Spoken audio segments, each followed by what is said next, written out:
नमस्कार. राज्यातील राजकारणात पुन्हा एकदा मोठी खळबळ उडाली आहे. राष्ट्रवादी काँग्रेसमध्ये सुरू असलेल्या अंतर्गत संघर्षाला आता नवीन वळण मिळालंय. रोहित पवार यांनी अजित पवार गटावर गंभीर आरोप करत सुनेत्रा पवार यांच्या कथित अवमानाचा मुद्दा उपस्थित केलाय.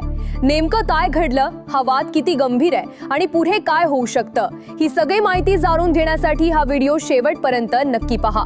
सध्या राज्याच्या राजकारणात राष्ट्रवादी काँग्रेसमधील दोन गट स्पष्टपणे दिसत आहेत.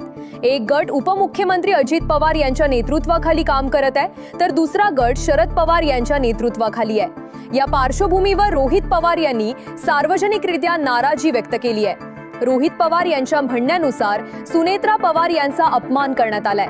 त्यांनी स्पष्ट शब्दात सांगितलं की राजकारण असो किंवा मतभेद असोत, महिलांचा सन्मान राखला गेला पाहिजे. हा मुद्दा केवळ राजकीय नाही तर मूल्यांचा आहे, असंही त्यांनी सुचवलंय. मात्र नेमकी कोणती घटना घडली, कोणत्या प्रसंगात हा कथित अवमान झाला, याबाबतची अधिकृत सविस्तर माहिती अद्याप स्पष्ट नाही. इथे एक महत्त्वाचा मुद्दा लक्षात घ्या. हा आरोप थेट अजित पवार गटावर करण्यात आलाय. त्यामुळे पक्षातील अंतर्गत मतभेद अजूनही कायम असल्याचं चित्र दिसत आहे. तुम्हाला काय वाटतं, हा फक्त गैरसमज आहे का की खरोखरच गंभीर तणाव आहे? आता या प्रकरणातील ताज्या घडामोडींकडे पाहूयात. रोहित पवार यांनी आपल्या भूमिकेत कोणतीही तडजोड न करण्याचा सूर लावलाय. त्यांनी स्पष्ट केलंय की कोणाचाही अपमान सहन केला जाणार नाही. या वक्तव्यामुळे राजकीय वर्तुळात चर्चा अधिक तीव्र झाली आहे. दोन्ही गटातील कार्यकर्त्यांमध्येही संभ्रमाचे वातावरण असल्याचं बोललं जात आहे. दरम्यान अजित पवार गटाकडून या आरोपांवर सविस्तर अधिकृत प्रतिक्रिया अद्याप समोर आलेली नाही. अधिकृत माहितीची प्रतीक्षा आहे. त्यामुळे एकतर्फी निष्कर्ष काढणं योग्य ठरणार नाही.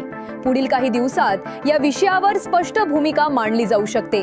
सरकार किंवा प्रशासनाकडून या संदर्भात कोणतीही अधिकृत कारवाई जाहीर झालेली नाही, कारण हा विषय मुख्यतः पक्षांतर्गत मतभेदांशी संबंधित आहे. जर औपचारिक तक्रार झाली तरच पुढे कोणती प्रक्रिया सुरू होऊ शकते. सध्या मात्र राजकीय चर्चा जास्त आहे. व्हिडिओ उपयुक्त वाटला असेल तर अशा स्पष्ट विश्वसनीय बातम्यांसाठी चॅनलला सबस्क्राईब करायला विसरू नका. पुन्हा भेटू एका नव्या अपडेटसह. धन्यवाद.